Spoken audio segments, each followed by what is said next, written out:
ایک شیعہ ذاکر آصف رضا علوی نے اسلام آباد میں ایک مجلس پڑھنے کے دوران امیر المومنین خلیفہ راشد یار غار اور یار مزار سیدنا ابو بکر صدیق رضی اللہ رضی عنہ اللہ کی تعالیٰ شان عنہ میں علیہ السلام۔ آخری درجے کی گستاخی کرتے ہوئے ان پر نعوذ باللہ من ذالک کفر کا الزام لگایا ہے، وَلِعَوْذُ بِاللَّهِ تعالیٰ۔ لیکن بعد میں گرفتاری کے خوف سے ایک معذرت نما بیان بھی ریکارڈ کروایا ہے۔ علی بھائی سے ریکویسٹ ہے کہ جس طرح وہ اہل سنت میں گھسے ہوئے ناسبیوں کا علمی رد کرتے ہیں، ویسا ہی اہل تشیع میں گھسے ہوئے ان غالی رافضیوں کو بھی گالی گلوچ کرنے کے بجائے علمی طریقے سے گرفت میں لائیں۔ جزاک اللہ خیر۔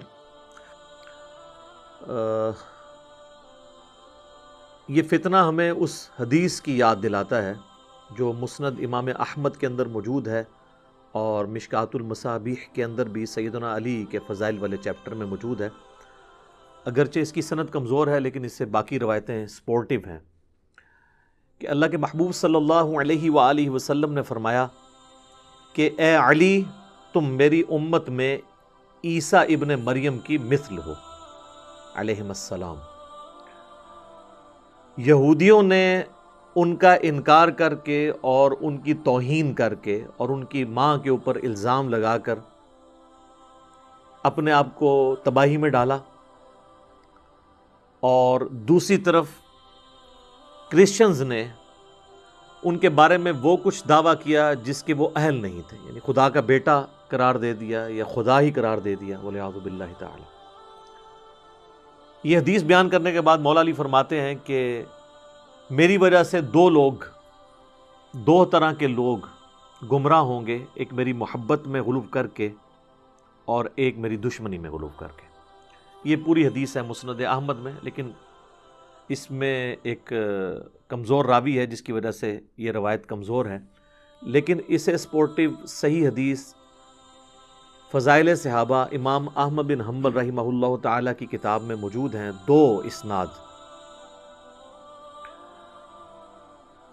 اور وہ خود مولا علی نے ہی روایت کی ہے، حدیث موقوف ہے، آپ کا اپنا قول ہے، اور یہ محدثین کا پیٹ رول ہے کہ اگر کوئی صحابی کوئی غیبی خبر بیان کرے تو وہ اگر نبی صلی اللہ علیہ وآلہ وسلم کا ذکر خیر اس میں نہ بھی کرے تب بھی یہ انڈرسٹوڈ ہوتا ہے، اس میں یہ امپلائیڈ ہوتا ہے، چھپی ہوئی بات ہوتی ہے کہ یہ نبی کے بتانے پر ہی موقوف ہے، کیونکہ اللہ اور مخلوق کے درمیان علم الغیب کا جو ذریعہ ہے وہ صرف پیغمبر ہوتے ہیں۔ سورہ آل عمران میں اللہ تعالیٰ نے فرمایا کہ اللہ تعالیٰ کی یہ شان ہی نہیں کہ وہ کسی انسان سے کلام کرے، ہاں مگر وہ اپنے رسولوں میں سے جسے منتخب کر لیتا ہے کہ ان پر غیب کا علم ان کو دیتا ہے یا غیب پر مطلع کرتا ہے، اور تمہارا کام ہے کہ اللہ اور اس کے پیغمبروں کے اوپر ایمان لے کر آؤ، ان کی غیبی خبروں پر ایمان لے کر آؤ۔ یہ سورہ آل عمران آیت نمبر 179 کا مفہوم میں نے بیان کیا۔ تو وہ موقوفاً 2 روایتیں فضائل صحابہ احمد بن حنبل کی کتاب میں موجود ہیں کہ مولا علی رضی اللہ تعالیٰ عنہ کہتے ہیں کہ میری وجہ سے 2 گروہ، 2 فرقے گمراہ ہوں گے، اور دوسری روایت میں آتا ہے میری وجہ سے 2 فرقے دوزخ میں چلے جائیں گے، ایک میری محبت میں غلو کر کے اور ایک میری دشمنی میں غلو کر کے۔ اللہم لا تجعلنا منہم، اللہ تعالیٰ ہمیں ان دونوں گروہوں سے بچائے۔ یعنی یہ جو محبت میں غلو کرنے والے ہیں یہ رافضی ہیں، غالی، جو اکثریت اہل تشیع کے ہاں پائی جاتی ہے، اور دشمنی میں غلو کرنے والے ناصبی ہیں جو مولا علی کے خلاف کھڑے ہوئے، جن کی اکثریت اہل سنت کے ہاں پائی جاتی ہے۔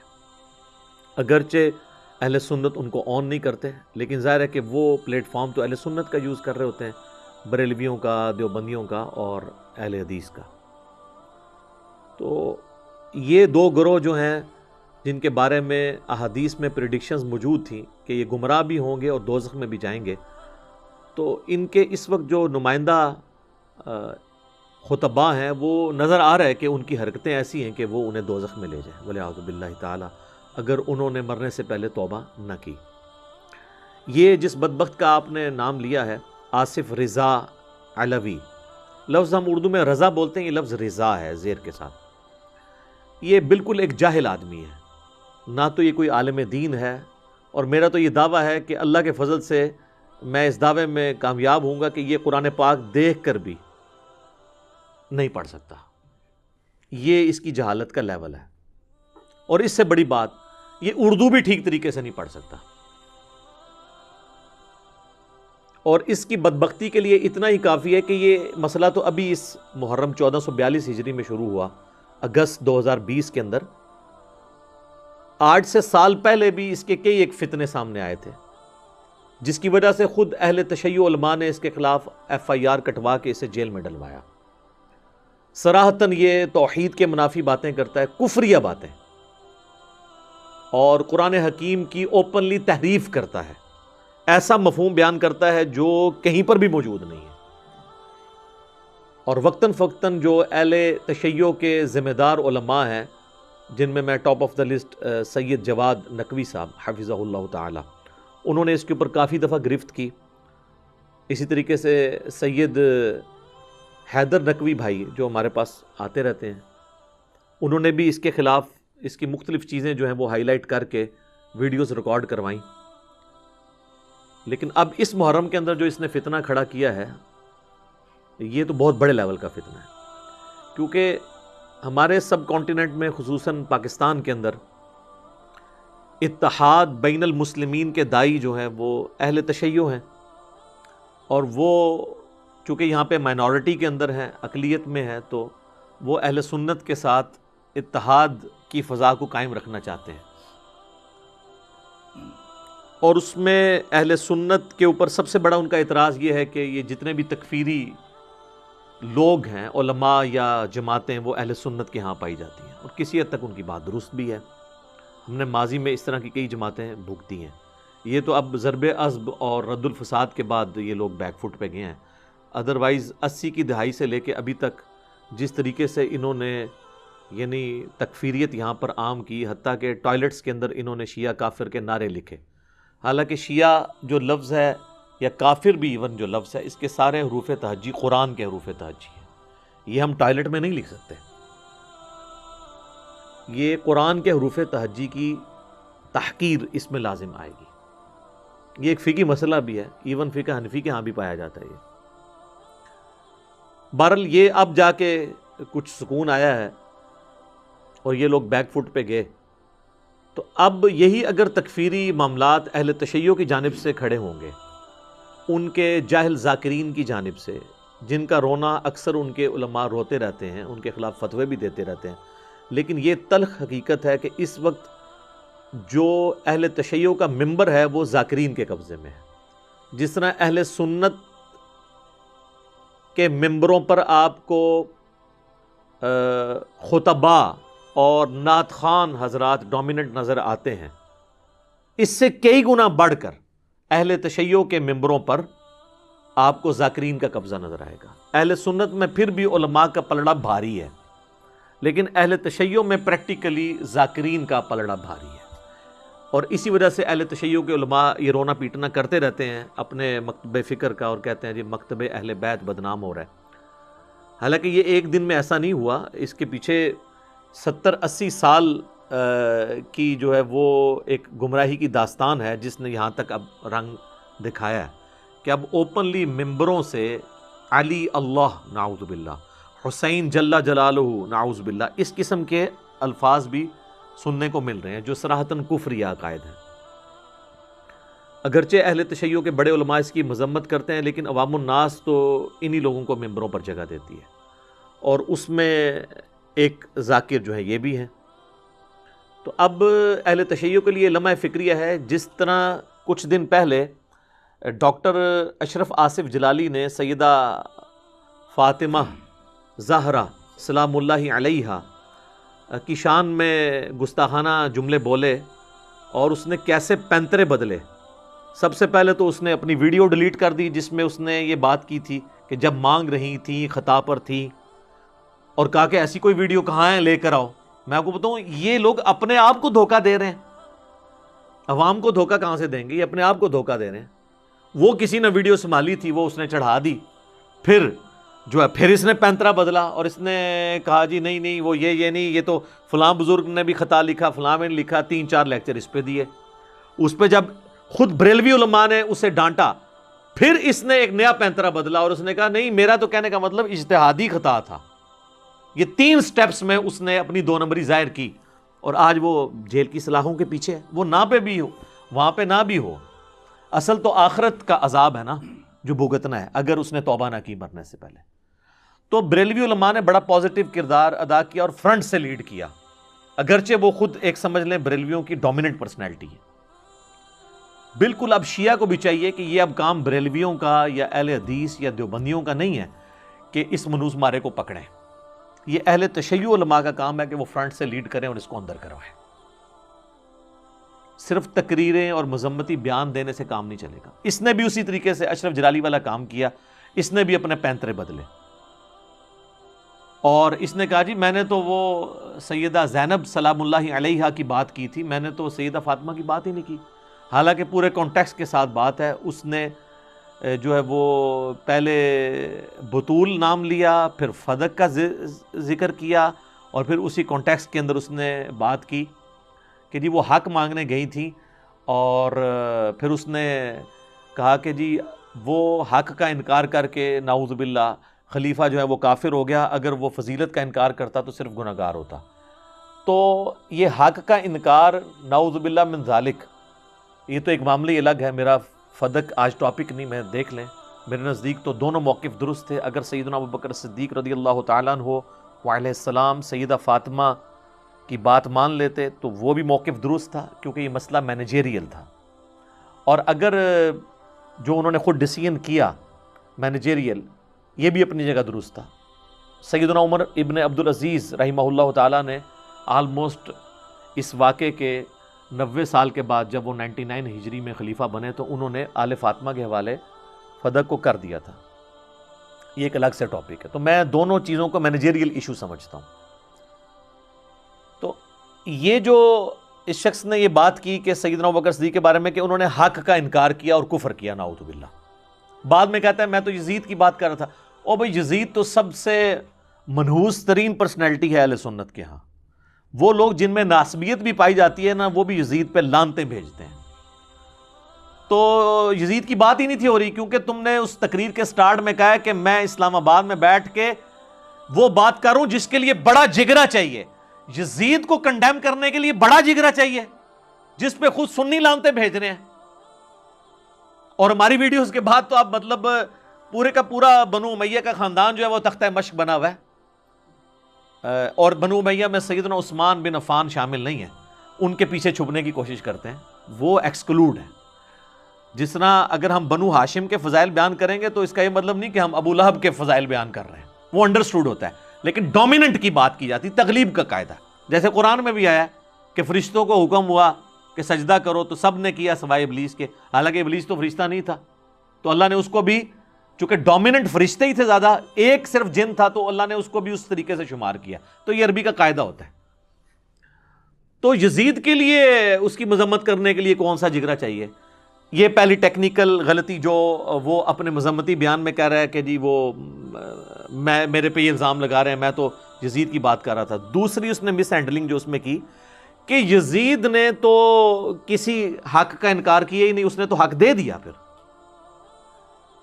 وہ کیا حق مانگنے گئی تھی کہ یہ اب امام سجاد زین العابدین رحمہ اللہ تعالی ورضی اللہ تعالیٰ عنہ علیہ السلام المتوفى 95 ہجری، وہ کہہ رہے تھے کہ ان کی جان بخشی کر دی جائے، اور باقی اب جو آل رسول میں سے بچ گئے ہیں ان کو واپس روانہ کر دیا جائے۔ تو یزید نے تو اس کے بعد وہ حق دے دیا تھا، پہلے جو اس نے جو دنیا اور آخرت میں اپنے لیے تباہی کمائی وہ تو الگ، لیکن بعد میں تو اس نے تو حق دے دیا تھا نا، کوئی حق کا انکار نہیں کیا، اس نے جانے دیا۔ اور وہاں پہ وہ فضائل تو اپنے اس اعتبار سے سنانے نہیں گئی تھی، بلکہ وہ اس حق کے لیے گئی تھی سیدہ زینب۔ تو یہ بات میچ ہی نہیں کرتی، اور سب کو یہ پتہ ہے۔ اسی وجہ سے خود اہل تشیع میں کئی لوگ ہیں جنہوں نے کنڈیم کیا کہ اس نے یہ غلط بات کی ہے۔ علمی اختلاف آپ ضرور رکھیں، آپ ہر شخص سے اختلاف کر سکتے ہیں۔ امام مالک رحمہ اللہ تعالیٰ قبر رسول کی طرف اشارہ کر کے کہتے تھے کہ اس صاحب قبر صلی اللہ علیہ وآلہ وسلم کے سوا اس دنیا میں کوئی ہستی نہیں ہے کہ جس کی ہر بات مقبول ہو سوائے آپ صلی اللہ علیہ وآلہ وسلم کے، اور ان کے علاوہ ہر شخصیت سے اختلاف ہو سکتا ہے.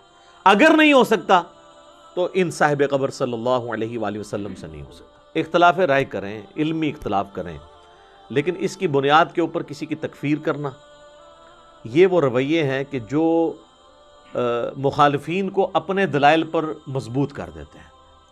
جس طریقے سے اہل سنت نے جو ہے وہ امیر شام کے معاملے میں جو ایک سٹیٹس رکھا صدیوں سے چند ایک علماء نے، محدثین کی میں بات نہیں کر رہا، محدثین تو حدیثیں لکھ گئے، وہ ہم نے کربلا والے ریسرچ پیپر میں رکھ دی. اس کا رزلٹ یہ ہوا کہ وہ اپنے ان عقائد کے اندر محکم ہو گئے جس میں ہمیں ان سے اختلاف ہے.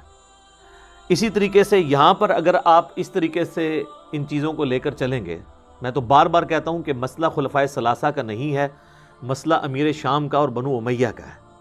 آپ ان کی غلطیوں کو خلفائے ثلاثہ کے کھاتے میں نہ ڈالیں، یہ پھر آپ کا جو جائز مقدمہ ہے نا اس کو بھی کمزور کر دے گی. علمی طریقے سے معاملات کو لے کر چلیں، اور اگر آپ علمی طریقے سے چیزوں کو لے کر چلیں گے اور اپنی کتابوں کو خود سٹڈی کریں گے تو آپ کو پتہ چلے گا کہ یہ معاملات اس طریقے سے جیسا کہ آپ کے ذاکرین ممبروں سے بیان کر رہے ہیں اور جاہل قسم کے علماء بیان کر رہے ہیں، وہ معاملات ویسے نہیں ہیں، بلکہ حقیقت سے بہت دور ہیں یہ معاملات. تو میں آج کوشش کروں گا کہ میں نے رات کو اس چیز کا ارادہ کیا کہ میں اس کو ریکارڈنگ میں لے کر آؤں، چند باتیں اہل تشیع کی پبلک کے لیے، ان میں جو سمجھدار لوگ ہیں اور ان کے علماء کے لیے، کہ وہ اپنے گھر کی خبر لیں، اپنی کتابوں کو دیکھیں، اور اگر اہل سنت اور اہل تشیع اپنے ممبروں سے اٹھنے والی آوازوں کو چھوڑ کر اپنی کتابوں کی طرف آ جائیں تو 90% اختلافات ختم ہو جائیں گے. یعنی دوسرے معنوں میں جو ہم کہتے ہیں کہ مرنے سے پہلے اے مسلمان کر لے اس پہ غور، کتابوں کا خدا اور ہے، بابوں کا خدا اور. خدا کا تعارف انہوں نے غلط کروایا ہے، کتابوں والا نہیں کروایا، بابوں والا کروایا. تو باقی چیزیں تو آپ کو ویسے ہی غلط بتائی ہوں گی. تو اپنی کتابوں کی طرف رجوع لائیں، اور ہمیں قرآن نے اس چیز کا حکم دیا ہے. سورہ آل عمران کی آیت نمبر 64 ہے، اعوذ باللہ من الشیطان الرجیم، بسم اللہ الرحمن الرحیم. قل یا اہل الکتاب تعالوا الی کلمۃ سواء بیننا وبینکم الا نعبد الا اللہ. اے اہل کتاب، آؤ اس بات کی طرف جو تم میں اور ہم میں کامن ہے، کہ ہم مت پوجیں کسی کو سوائے اس اللہ کے. تو یہ کامن ٹرمز پہ یہود و نصارہ کے ساتھ بھی آپ اتفاق کر سکتے ہیں، اور مسلمان فرقے جو ہیں وہ آپس میں کیوں نہیں کامن ٹرمز کے اوپر اتفاق کر سکتے؟ اور کامن ٹرمز آپ کو ممبر سے نہیں ملیں گی. ممبر سے تو زہر ہی اگل رہے ہیں علماء، وہ آپ کو کتابوں میں ملے گی، اور وہ کتابیں اپنی اپنی پڑھ لیں. میں نہیں کہتا کہ شیعہ جو ہیں وہ اہل سنت کی کتابیں پڑھیں اور اہل سنت شیعہ کی پڑھیں، یہ تو بہت بات کی سٹیج ہے. پہلے اپنی کتابیں وہ پڑھ لیں، ان کو پتہ چلے کہ کیا یہ نظریات اسی طریقے سے ہیں جس طرح ہمارے ممبروں سے بیان ہوتے ہیں. تو یہ جناب مولا علی رضی اللہ تعالیٰ عنہ علیہ السلام کے خطبات پر مشتمل ایک کتاب جو پوری دنیا کے اندر، چونکہ یہ عربی کے اندر ہے، اہل تشیع کے ہاں سب سے مقبول ترین کتاب ہے. ویسے حدیث کی تو سب سے مقبول کتاب اصول الکافی ہے، جس طرح اہل سنت کے ہاں صحیح بخاری ہے، لیکن نہج البلاغہ وہ کتاب ہے جسے اصول الکافی سے بھی زیادہ عروج ملا ہے. اور یہ وہ کتاب ہے جس کا نام سارے شیعہ کو، چاہے وہ تھوڑا سا بھی علمی شغف رکھتے ہوں یا نہ رکھتے ہوں، کم از کم یہ پتہ ہے. اور اللہ کے فضل سے اس کا اردو ترجمہ ہو چکا ہے، اس کا PDF جو ہے وہ گوگل کے اندر اویلیبل ہے. اور یہ کسی ایرے غیرے نتھو خیرے کا ترجمہ نہیں ہے، یہ ایک بہت بڑے شیعہ عالم ہیں، مفتی جعفر حسین رحمہ اللہ تعالیٰ، فوت ہو چکے ہیں، انہوں نے ترجمہ کیا ہے. اور اس کا PDF بھی آپ کو گوگل میں مل جائے گا، پروفیشنل PDF کلرڈ. اس کے اندر مولا علی رضی اللہ تعالی عنہ علیہ السلام کے خطبات ہیں، اور ان کے چند خطوط ہیں، مکتوبات جو انہوں نے لکھے. اس کے اوپر میں الگ سے ایک ویڈیو ریکارڈ کروا چکا ہوں، مسئلہ نمبر 162A، خلافت راشدہ کے 30 سال نہج البلاغہ کی روشنی میں. اس میں بھی میں نے خطبات کو کور کیا تھا. آج میں صرف اس سے پنجتن پاک کی نسبت سے 5 ریفرنسز پیش کروں گا. اور پھر میں دعوت فکر دوں گا اہل تشیع عوام میں جو سمجھدار لوگ ہیں ان کو اور ان کے سمجھدار علماء کو، اور اگر ذاکرین میں بھی کوئی ایک دو سمجھدار لوگ موجود ہیں تو ان کو بھی، کہ یار اردو ترجمہ اس کا پڑھ کے دیکھیں کہ یہ مولا علی رضی اللہ تعالیٰ عنہ علیہ السلام نے خلفائے ثلاثہ کی شان میں کیا کچھ فرمایا ہے۔ کیا آپ واقعی علی کے شیعہ ہو؟ ہم تو کہتے ہیں ہم علی کی شیعہ ہیں، کہ ہم علی کی تعلیمات کو فالو کرنے والے ہیں۔ آپ اگر علی کے شیعہ ہو تو میں یہ جو 5 خطبات کور کروں گا، آپ نے دیکھنا ہے کہ آج علی کا شیعہ کون ہے جو ان خطبات کی روشنی میں چل رہا ہے یا بالکل اس کے اپوزٹ چل رہا ہے۔ باقی رہ گیا اس نہج البلاغہ سے شروع میں ایک خطبہ ہے، وہ خطبہ نمبر 3، وہ اکثر اہل تشیع کہتے ہیں جی وہ خطبہ آپ پڑھیں، شقیہ جسے کہا جاتا ہے خطبے کو، وہ آپ پڑھ کے دیکھ لیں۔ اس کی لینگویج جتنی غیر مہذب لینگویج ہے وہ خاندان نبوت کی لینگویج ہی نہیں لگتی۔ جس طرح یہود و نصارہ کی کتابوں کے اندر تعریف کی گئی، اسی طریقے سے اہل سنت اور اہل تشیع کی کتابوں میں بھی ایسی باتیں آئی ہیں کہ جو اوریجنلی ائمہ اہل بیت سے یا پیغمبر اسلام صلی اللہ علیہ وآلہ وسلم سے نہیں ہیں، بلکہ وہ راویوں کی کارستانیاں ہیں جو داخل ہوئی ہیں۔ تو وہ شقیہ کو آپ چھوڑیں، باقی جو خطبات ہیں وہ ان کے مزاج میں وہ شقیہ بیٹھتا ہی نہیں ہے، نہ اس کی لینگویج ایسی ہے کہ جو پیغمبر اسلام صلی اللہ علیہ وآلہ وسلم کے جو اہل البیت ہیں ان کی لینگویج شمار ہو۔ وہ ایسی روڈ لینگویج اس میں یوز ہوئی ہے، میں تو اسے مولا علی کا خطبہ نہیں مانتا۔ باقی میں آپ کو پنجتن پاک کی نسبت سے 5 اور حوالے پیش کر دیتا ہوں، تو ان کو بھی ذرا آپ نظر ثانی کریں اور اس ایک خطبے کو جو ہے وہ ان کی روشنی میں سمجھیں۔ یہ نہ ہو کہ وہ ایک چیز کو پکڑ کے پوری کتاب کو ہی آپ زیرو کر رہے ہو، پوری کتاب کا اسلوب ایک طرف ہے اور ایک خطبہ ایک طرف ہے، تو وہ بول رہا ہوتا ہے کہ میرے ساتھ کسی نے ہاتھ کیا ہوا ہے۔ تو وہ میں 5 ریفرنسز کور کرتا ہوں۔ ان کو کور کرنے سے پہلے ایک دفعہ دروشی پڑھ لیں۔ اللہم صلی علی محمد وعلی آل محمد کما صلیت علی ابراہیم وعلی آل ابراہیم انک حمید مجید۔ اللہم بارک علی محمد وعلی آل محمد کما بارکت علی ابراہیم وعلی آل ابراہیم انک حمید مجید۔ لے جی پہلا ریفرنس جو ہے نا جی وہ نہج البلاغہ سے مولا علی رضی اللہ تعالیٰ عنہ علیہ السلام کا 5واں خطبہ ہے، اور یہ خطبہ اس وقت کا ہے جب کہ ابو سفیان نے آ کر مولا علی علیہ السلام کو نعوذ باللہ ایک فتنہ کھڑا کرنے کا مشورہ دیا۔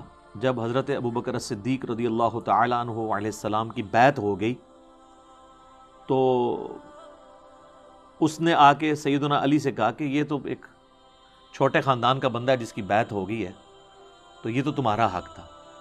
تو اس کے اوپر پھر مولا علی نے جو اس کو ڈانٹا۔ ویسے اس سے زیادہ سخت الفاظ میں اہل سنت کے ہاں یہ خطبہ پایا جاتا ہے، لیکن چونکہ آج یہ ٹاپک نہیں ہے میں اس کو سکپ کرتا ہوں۔ میں صرف شیعہ کو یہ بتا رہا ہوں کہ یہ دیکھیں کہ مولا علی کا ایٹیچیوڈ کیا ہے، کہ ابو سفیان آ کے جب یہ مشورہ دیتا ہے کہ ہم آپ کی بیعت کرتے ہیں، یہ باقاعدہ اس خطبے کے نیچے لکھا ہوا ہے کہ جب رسول اللہ نے دنیا سے رحلت فرمائی تو عباس اور ابو سفیان نے آپ سے عرض کی کہ ہم آپ کی بیعت کرنا چاہتے ہیں۔ یعنی ثقیفہ بنی ساعدہ والا ایشو ہو چکا تھا، اس پہ بھی میرا کلپ آ چکے ہوئے ہیں۔ یعنی میں سمجھتا ہوں کہ یعنی اس وقت ایشو جو ہے وہ مس ہینڈل ہوا، لیکن الٹیمیٹلی سیدنا علی نے جب اسے ایکسیپٹ کر لیا تو اس کے بعد آج کی ڈیٹ میں اس کے اوپر ان معاملات کو نہیں لے کے چلنا چاہیے۔ میں نے پریکٹیکلی بخاری اور مسلم سے اس چیز کو ثابت کیا ہے۔ اس پہ میرا یوٹیوب پہ آپ ایک کلپ دیکھ سکتے ہیں، سیدہ فاطمہ کا قاتل کون، آلموسٹ 1 ملین کے قریب وہ ویڈیو ہونے لگی ہے۔ اس میں جو سیدنا عمر کے اوپر جھوٹا الزام لگایا گیا تھا کہ انہوں نے سیدہ فاطمہ کو نعوذ باللہ قتل کیا، اس کے حوالے سے میں نے ڈسکشن کی تھی، اور یہ ثقیفہ بنی ساعدہ میں جو کچھ ہوا اس کو میں نے ڈسکس کیا تھا۔ آج مال نہیں کہ میں اس کی ڈیٹیل میں جاؤں۔ بہرحال یہ سنے خطبہ۔ مولا علی کہتے ہیں، اے لوگو، فتنہ و فساد کی موجوں کو نجات کی کشتیوں سے چیر کر اپنے کو نکال لے جاؤ، تفرقہ اور انتشار کی راہوں سے اپنا رخ موڑ لو، فخر و مباحات کے تاج اتار ڈالو۔ صحیح طریقہ عمل اختیار کرنے میں کامیاب وہ ہے جو اٹھے تو پر و بال کے ساتھ اٹھے، اور نہیں تو اقتدار کی کرسی دوسروں کے لیے چھوڑ دے۔ وہ کہتے ہیں کہ یعنی اب جو سچویشن ہے اس میں اقتدار کے لیے کھڑا ہونے سے بہتر یہ ہے کہ اقتدار کی کرسی چھوڑ دی جائے، اور اس طرح خلق خدا کو بد امنی سے راحت میں رکھے۔ یہ اس وقت طلب خلافت کے لیے کھڑا ہونا ایک گندلا پانی اور ایسا لقمہ ہے جو کھانے والے کے گلوگیر ہو کر رہے گا۔ پھلوں کو ان کے پکنے سے پہلے چننے والا ایسا ہے جیسے دوسرے کی زمین میں کاش کرنے والا۔ وہ کہتے ہیں کہ ابھی اس پھل کے پکنے کا وقت نہیں آیا، یعنی میری خلافت کا وقت ابھی نہیں آیا۔ کچے پھل اتارنے کا کوئی فائدہ ہے؟ مولا علی کی خلافت کا وقت تب آنا تھا جب جنگ جمل، صفین اور نہروان ہونے تھے، اور وہ چوتھے خلیفہ کی باری تھے، اور نبی الاسلام نے پہلے پریڈکشن کی ہوئی تھی۔ دیکھیں نا جی، سنن نسائی الکبریٰ کے اندر، المستدرک للحاکم کے اندر، اور کئی کتابوں کے اندر یہ حدیث صحیح سند کے ساتھ موجود ہے کہ نبی صلی اللہ علیہ وآلہ وسلم اپنے ایک زوجہ محترمہ کے گھر سے نکلے، اور آپ کے ساتھ صحابہ بھی تھے۔ راستے میں آپ کی جوتی ٹوٹ گئی، تو آپ نے وہ جوتی، دوسری جوتی بھی اتار دی، اور وہ ٹوٹی ہوئی جوتی جو ہے وہ گانٹھنے کے لیے مولا علی کو دی۔ تو مولا علی وہیں پر رکے اور انہوں نے وہ جوتی گانٹھنی شروع کر دی۔ نبی الاسلام تھوڑا آگے جا کے رک گئے سیدنا علی کا انتظار کرنے کے لیے، اور آپ نے اپنے اصحاب سے فرمایا کہ دیکھو، اللہ تعالیٰ نے مجھے قرآن دے کر بھیجا، ایز اے لاسٹ ریزارٹ مجھے قرآن کو منوانے کے لیے، اس کی تنزیل کی خاطر کافروں کے خلاف تلوار اٹھانی پڑی۔ نہیں، حضور کی کبھی خواہش نہیں تھی کہ اپنے خاندان کے خلاف تلوار اٹھاتے، لیکن انہوں نے مجبور کیا۔ تم میں ایک ایسا شخص ہے کہ جس طرح مجھے کافروں کے خلاف تلوار اٹھانی پڑی، اسے مسلمانوں کے خلاف تلوار اٹھانی پڑے گی، قرآن کی تعویل کی خاطر۔ تو سیدنا ابوبکر نے کہا یا رسول اللہ وہ میں ہوں گا، ظاہر ہے یہ بہت بڑا ٹائٹل تھا۔ تو آپ نے فرمایا نہیں۔ پھر سیدنا عمر نے کہا کہ میں ہوں گا، آپ نے فرمایا نہیں، بلکہ وہ شخص ہے جو میری جوتیاں گانٹھ رہا ہے۔ سارے صحابہ دوڑے مولا علی کی طرف اور کہا آپ کے لیے نبی الاسلام نے اتنی بڑی بشارت ارشاد فرمائی ہے کہ آن دا بہاف آف پروفٹ آپ مسلمانوں کے خلاف قتال کریں گے، جس طرح نبی الاسلام نے کافروں کے خلاف قتال کیا تھا، یعنی جنگ جمل، صفین، نہروان، کلمہ گو کے خلاف تھی۔ تو کہتے ہیں کہ سیدنا علی مسکرا پڑے، جس سے ہمیں یہ پتہ چل گیا کہ حضرت علی کو یہ بات پہلے ہی پتہ تھی کہ انہوں نے یہ کام کرنا۔ تو اب یہ نہج البلاغہ میں جو کہہ رہے ہیں نا کہ پھل پکنے سے پہلے نہ اتارو، یعنی میرا جب موقع آئے گا، جس وقت میری ڈیوٹی اللہ کے نبی نے لگائی ہے، میں نے اسی وقت وہ ڈیوٹی پوری کرنی ہے۔ اگر بولتا ہوں تو لوگ کہتے ہیں کہ یہ دنیاوی سلطنت پر مٹے ہوئے ہیں، اور جب چپ رہتا ہوں تو کہتے ہیں کہ موت کے ڈر سے چپ ہیں۔ افسوس، اب یہ بات جب کہ میں ہر طرح کے نشیب و فراز دیکھ بیٹھا ہوں، یعنی مولا علی کے لیے اب کیا رہ گیا تھا؟ ساری جنگیں تو انہوں نے لڑی تھی، ٹھیک ہے، اسلام عروج تک پہنچ چکا تھا۔ خدا کی قسم، ابو طالب کا بیٹا موت سے اتنا مانوس ہے کہ بچہ اپنی ماں کی چھاتی سے اتنا مانوس نہیں ہوتا۔ البتہ ایک علم پوشیدہ ہے میرے سینے کی تہوں میں لپٹا ہوا ہے کہ اسے ظاہر کر دوں تو تم اسی طرح پیچ و تاب کھانے لگو جس طرح گہرے کنووں میں رسیاں لرزتی اور تھر تھراتی ہیں۔ وہ کہتے ہیں کہ میرے علم میں ایک ایسی بات ہے، وہ یہی بات تھی کہ حضور نے ان کو بتایا تھا کہ آپ کس موقع کے اوپر آپ نے اس امت کو سیدھے راستے کے اوپر چلانا ہے۔ اب یہ ایک پورا ٹاپک ہے، مطلب اس پہ میں اب گھنٹوں بول سکتا ہوں کہ مولا علی نے کس طریقے سے ان بدعات کو، ان کی ریمیڈی کی، اور دوبارہ سے اپنے دور خلافت کے اندر جو ہے وہ سنت نبوی کو زندہ کیا ہے۔ ایک پورا ٹاپک ہے، اور میں یعنی اس سے پہلے کہ سب لوگوں کو ایک تشویش ہو جائے کہ وہ کیا چیزیں ہیں، تو یہ میرا ایک ریسرچ پیپر ہے جی، واقعہ کربلا کا حقیقی پس منظر 72 صحیح الاسناد احادیث کی روشنی میں۔ یہ 72 کا ٹائٹل جو ہے وہ شہدائے کربلا کی نسبت سے، ورنہ اس میں احادیث 200 سے زیادہ ہیں، اکثر بخاری و مسلم سے ہیں۔ یہ عربی میں بھی ہے، اردو میں بھی ہے، ہندی میں بھی ہے، انگلش میں بھی ہے۔ اور اس میں میں نے خلفائے راشدین حقیقی کون ہے اس ٹاپک کو کور کیا۔ اس کے بعد پھر شہادت عثمان کے اصلی اسباب کیا تھے۔ ایک تو جعلی اسباب ہیں، عبداللہ ابن سبا کے کھاتے ڈالے ہوئے ہیں، میں نے حقیقت بات بتائی۔ پھر جنگ جمل، صفین، نہروان ڈسکس ہوئی، پھر صلح حسن ڈسکس ہوئی، پھر حضرت معاویہ رضی اللہ تعالیٰ عنہ کا دور ملوکیت، اور اس میں کیا کچھ خلاف سنت باتیں ہوئی وہ میں نے ڈسکس کی ہیں۔ اور اس کے بعد یزید کی ولی عہدی، اور الٹیمیٹلی سیدنا حسین ابن علی رضی اللہ تعالی عنہما وعلیہم السلام کی مظلومانہ شہادت، یہ سارے ٹاپکس میں نے کور کیے ہیں۔ آپ اس کی سافٹ کاپی مفت ڈاؤن لوڈ کریں ہماری ویب سائٹ ahlsunnatpak.com سے. اگر ہارڈ کاپی منگوانی ہے تو کل یہ 12 کا پیکج ہے. 9 ریسرچ پیپر ہیں انکلوڈنگ اس کے، اور 3 اذکار کارڈ ہیں. ہم آپ کو یہ فری آپ کے گھر بھجوائیں گے. صرف آپ نے TCS کا خرچہ دینا ہے 300 روپیز.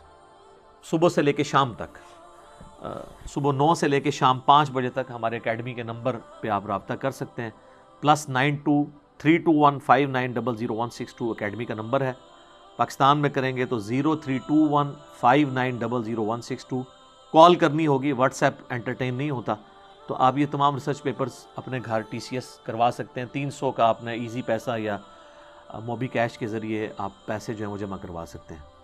تو باقی اب تو PDF کا دور ہے، آپ اس PDF ڈاؤن لوڈ کریں اور اس کو پڑھیں سافٹ کاپی. تو یہ جناب پہلا ریفرنس تھا جو میں نے بیان کیا. اس کے بعد جناب نہج البلاغہ ہی سے مفتی جعفر حسین صاحب کا ترجمہ ہے. دوسرا ریفرنس ہے، خطبہ نمبر ہے 204 اور یہ ہے جنگ صفین کے موقع پر. اور وہ کہتے ہیں وَقَدْ سَمِعَ قَوْمًا مِّنْ أَصْحَابِهِ يَسُبُّونَ أَهْلَ الشَّامِ أَيَّامَ حَرْبِهِمْ بِصِفِّینَ، کہ جنگ صفین کے موقع پر جب مولا علی نے اپنے چند ساتھیوں کو دیکھا کہ وہ سب و شتم کر رہے ہیں اہل شام کے اوپر، تو اب دیکھیں کہ مولا علی نے ان کو اہل شام پہ سب و شتم سے روک دیا. یہی تو میں کہتا ہوں کہ آل امیہ کا شیعہ وہ ہے جو صحابہ کرام پہ سب و شتم کرتا ہے، اور مولا علی کا شیعہ وہ ہے جو صرف علمی اختلاف کرتا ہے، سب و شتم نہیں کرتا. یہ اب آپ نے فیصلہ کرنا ہے کہ آپ نے آل امیہ کا شیعہ بننا ہے یا مولا علی کا. تو سنیں کیا کہتے ہیں مولا علی. میں تمہارے لیے اس چیز کو پسند نہیں کرتا کہ تم گالیاں دینے لگو. اگر تم ان کے کرتوت کھولو اور ان کے صحیح حالات پیش کرو تو یہ ایک ٹھکانے کی بات ہے اور عذر تمام کرنے کا صحیح طریقہ کار ہوگا. تم گالم گلوچ کے بجائے یہ کہو کہ خدایا ہمارا بھی خون محفوظ رکھ اور ان کا بھی، اور ہمارے اور ان کے درمیان اصلاح کی صورت پیدا کر اور انہیں گمراہی سے ہدایت کی طرف لا تاکہ حق سے بے خبر حق کو پہچان لیں اور گمراہی اور سرکشی کے شدائی اس سے اپنا رخ موڑ لیں. وہ کہہ رہے ہیں دعا کریں ان کے لیے، مخالفین کے لیے. مطلب یہ دنیا تو اپنی برباد کر ہی رہے ہیں صفین میں آ کے، ان کی آخرت تو کم از کم بچ جائے. اچھا یہ سیم خطبہ جو ہے اہل سنت کے ہاں بھی ہے المستدرک للحاکم کے اندر، کہ مولا علی نے ان کو اس چیز سے روکا. وہ میری ایک ویڈیو آپ ضرور دیکھیے گا، رپلائی ٹو مولانا الیاس قادری آن حضرت معاویہ، جب انہوں نے وہ نعرہ بازی کروائی تھی نا، بے خطا بے گناہ فلاں فلاں فلاں فلاں، تو میں نے اس کے جواب میں ایک ویڈیو ریکارڈ کرائی تھی. وہ بڑی ڈیٹیل ویڈیو، اس میں میں نے ان ساری چیزوں کو بریف کیا تھا. لیکن 2 ریفرنسز ہو گئے. اب تیسرا ریفرنس نہج البلاغہ سے ہی، یہ سارے ریفرنسز پنجتن پاک کی نسبت سے 5 پورے کروں گا انشاءاللہ. یہ جو ہے معاویہ ابن ابی سفیان کے نام خط ہے، مکتوب نمبر 6 ہے جی. یعنی جب حضرت معاویہ نے بیعت کرنے سے انکار کیا اور بغاوت کا راستہ اختیار کیا تو مولا علی ان کو خط لکھ رہے ہیں، اور یہ خط اس بات کا ثبوت ہے کہ وہ معاویہ کو مسلمان سمجھتے تھے، منافق اور کافر نہیں سمجھتے تھے، کیونکہ یہ اللہ اور بندے کا معاملہ ہے. کیونکہ اس خط کے اینڈ پہ انہوں نے سلام بھی لکھا ہے ان کے لیے، اور ظاہر ہے کہ بیعت پہ آمادہ اسی لیے کیا کہ وہ ان کو مسلمان سمجھتے تھے. لیکن یہ ایک خط کافی ہے اہل سنت اور اہل تشیع دونوں کی اصلاح کے لیے. وہ کہتے ہیں کہ جن لوگوں نے ابو بکر عمر اور عثمان کی بیعت کی تھی انہوں نے میرے ہاتھ پر اسی اصول کے مطابق بیعت کی جس اصول پر وہ ان کی بیعت کر چکے تھے. یعنی حضرت علی اپنی خلافت کی دلیل میں ابو بکر عمر اور عثمان کی خلافت کے اصول کو صحیح مان رہے ہیں. اچھا اس میں بعض غالی شیعہ یہ کہتے ہیں کہ وہ حضرت معاویہ کو پھکی دے رہے تھے کہ تو اگر ان تینوں کو مانتا تھا تو مجھ کو بھی مان. نہ، یہ آپ دھوکہ دے رہے ہیں، کیونکہ آگے وہ یہ بات کریں گے کہ ان اصحاب نے جنہوں نے ابو بکر عمر عثمان کو چنا تھا مجھے بھی چنا ہے. ان اصحاب کی مخالفت اللہ کی مخالفت ہے. تو اللہ کی جب مخالفت ہو رہی ہے تو اس کا کیا مطلب ہے کہ وہ حضرت ابو بکر عمر عثمان کی بیعت کو بھی درست سمجھتے ہیں،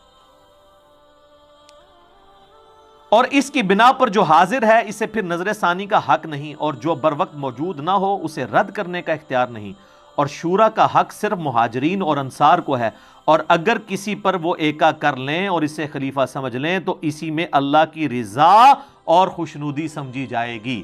تو مولا علی تو کہہ رہے ہیں کہ ابو بکر، عمر، عثمان کو، ان خلفائے ثلاثہ کو جن اصحاب نے چنا ہے اس میں اللہ کی رضا تھی ان کو چننے میں، اور مجھے بھی انہی نے چنا ہے، لہذا تم میری بیعت کرو۔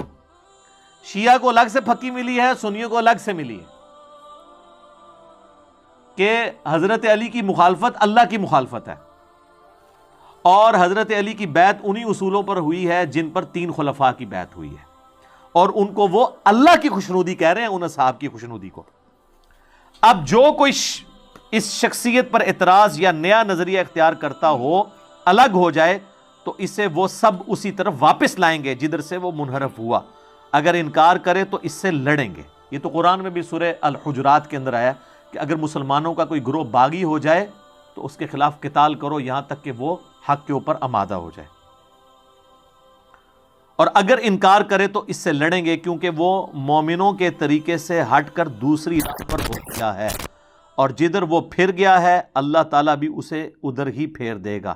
یعنی اگر کوئی گمراہی کا راستہ اختیار کرتا ہے تو وہ جس طرف پھرا ہے اور وہ چاہتا ہے کہ میں گمراہی میں رہوں، تو اللہ تعالیٰ اسے اسی گمراہی میں رہنے دے گا۔